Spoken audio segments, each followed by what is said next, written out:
In today's video, I'm going to teach you how to import your message history and files from another Slack workspace.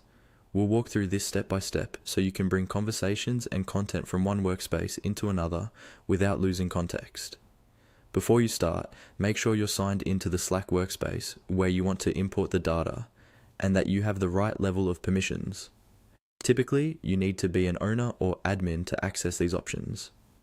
First, look toward the top left area of your Slack window and open the main menu where your workspace controls live. From there, locate and click on the admin section. This is where Slack groups together all of the higher level tools for managing your workspace.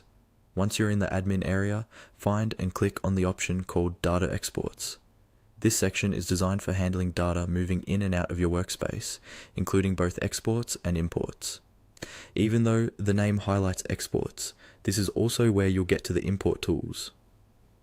On the Data Exports page, look for a button or link labeled Import and click on it. That will open Slack's import interface. Here, Slack will usually show you a list of supported sources you can import from. Next, when you're asked to choose a source, select Slack. This tells the system that you're bringing data from another Slack workspace, not from a different platform.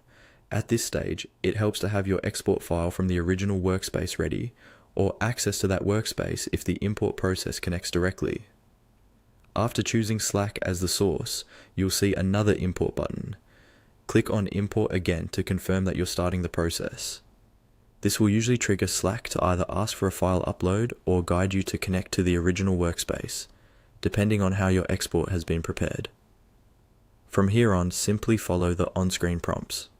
Slack will guide you through choosing exactly what to import, such as public channel messages, files, and sometimes user mappings. Take your time to read each screen carefully. You may be asked to match users from the old workspace to users in the new one, and to confirm how channels should be created or merged. Once you complete the prompts and confirm, Slack will begin processing the import.